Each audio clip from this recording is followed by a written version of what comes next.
Well met, everyone. I am Rich the Lich, and today I'm just going to point you in the direction of some really cool content here very, very quickly. This is not going to be a spotlight. It's definitely not a review or anything like that.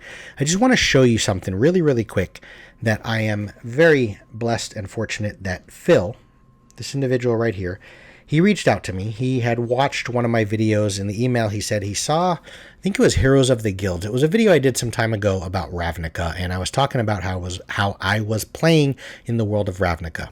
For those that don't know, Ravnica is an official 5th edition D&D setting that is based around the lore and the setting of a world created from Magic the Gathering. And what Phil did is he created his own spell point variant, his own spell casting system to use in 5th edition, inspired by the 5-color mechanic that Magic the Gathering uses. For those that don't know what that is, Magic the Gathering is a card game owned currently by the same company, Wizards of the Coast, and created by the same company that owns Dungeons and Dragons. And you play cards from your hand, and in order to do so, you pull resources from 5 colors: blue, black, red, green, and white. And what Phil's done is to keep within sort of the aesthetic and the theme of what's offered in Ravnica.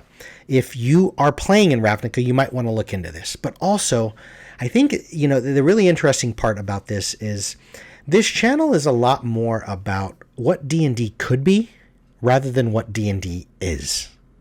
And that's an important distinction, because for those that are veteran role players and veteran DMs, maybe we can look back and say, I really like this from 2nd edition, or I wish they brought this part from 3.0 and 3.5 and brought it into 5th because I missed that. And even if it's not mechanics, perhaps it's just a world.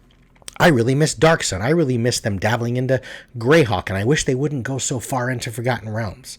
Okay? And maybe you don't know anything about old D&D. Maybe all you know is 5th edition.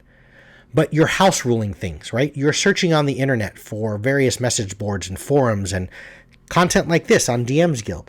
Some custom user-created content that might be able to offer you some seeds of inspiration or some tips and tricks and just their efforts on what they've run through to help you wrangle through something that you want to change in the current system of 5e. Spells and how you create spells in your game and how your players wield magic is a very, very big, complex thing. And it doesn't always work. It's never elegant equally across every table, right? There may be things that you love about it, things you don't like about it, things that you wish were different. Maybe some spells are problematic to you, but they would be great if there was just a different system of casting. And what Phil's done is he's just offered us some new mechanics. If magic to you and the way you spellcast in your world and in your game is it's not broke, don't fix it, disregard. You don't have to look into this. And why I'm not doing a full spotlight on this or anything is I spent at least a good 2-3 hours. I'm not exaggerating. I've stopped, started, restarted the video and my editing 3-4 times, and I just couldn't figure out a way to elegantly explain. Here's why. Magic is really, really complex, okay? And when you change that, the ramifications on that and the change of, okay, if you do that, then how do we handle concentration? Okay, if you do that, then how does my druid cast spells versus my wizard? And what's the difference from a warlock and getting their spells from a patron, right?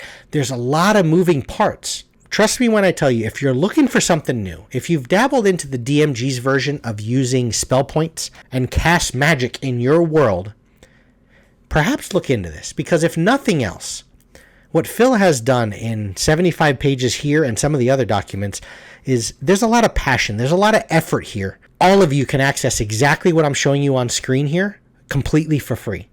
One thing Phil has done is he's created these 3 books accessible on DMsGuild. I'll put a link in the description.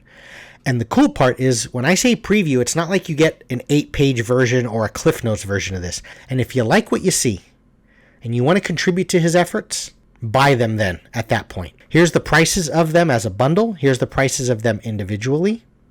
And you'll get some extra bits as well. And what you'll get extra real quick right here.